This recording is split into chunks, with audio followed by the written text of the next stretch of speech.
How's your credit score?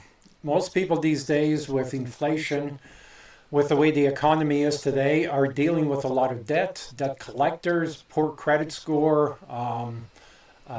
building debt on credit cards, which is a huge, huge problem. I'm not blaming you, but perhaps you should start with a better advisor, right?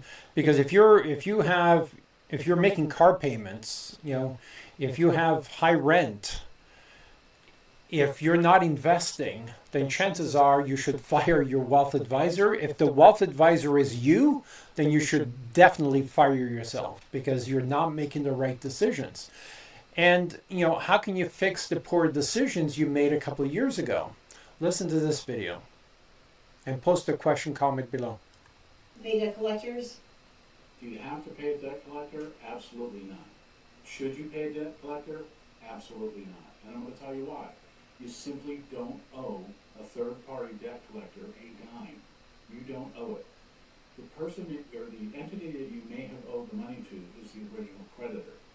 Once the original creditor sells that off as a bad debt to a third-party collection agency, they can't come after you anymore, okay? And the third-party debt collector can come after you, but you're not obligated to pay them. I know that sounds a little bit funny.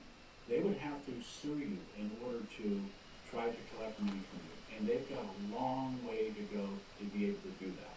In most cases, third-party debt collectors don't have all of the information that they need in order to bring in a successful suit against you in court of law.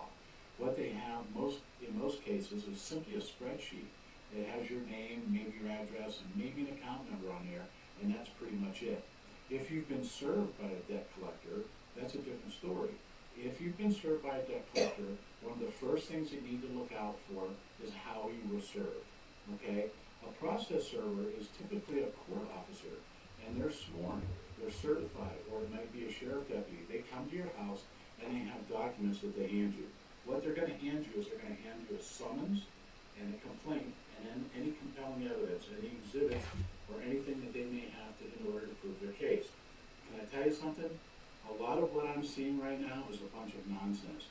There's a summons, a complaint, and then there's a bunch of credit card statements that go along with that. It looks intimidating. It seems like it's intimidating. It looks like they got you, but they really don't.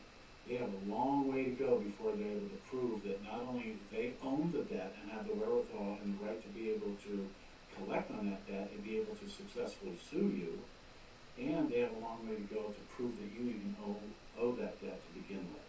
So listen, guys, there's a lot of things here. There's a lot of moving parts. It can get very convoluted and very complicated, but it's very serious. If you do nothing at all, it's a guaranteed loss, okay? They're going to get a judgment against you, and once they get that judgment, now comes the collection efforts. What happens after that? A writ of garnishment for your wages, a bank levy, a lien on personal property, real estate, things like that.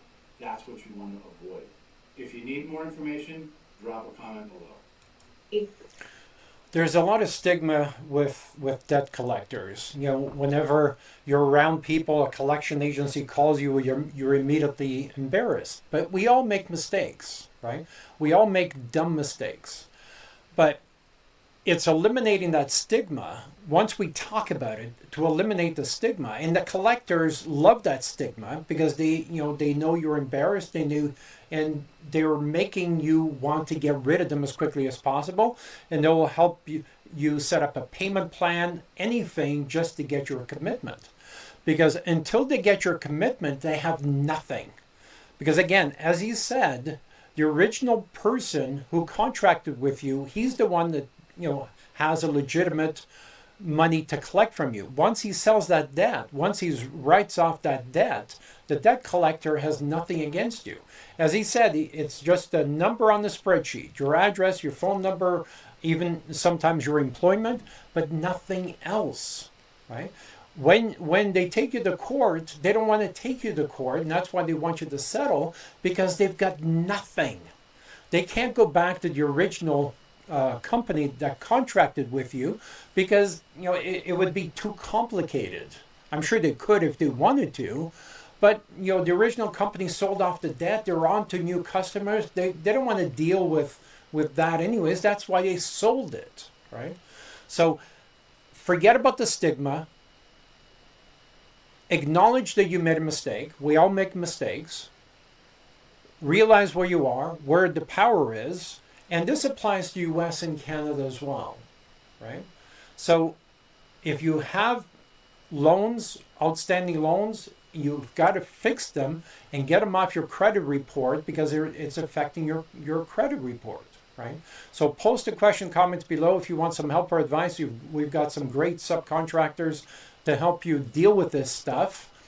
And once you clean up your debt, now you can start a business. Now you can start designing your life. But first you have to deal with the mistake, okay? Post question, comments below. We'll talk again soon. Take care.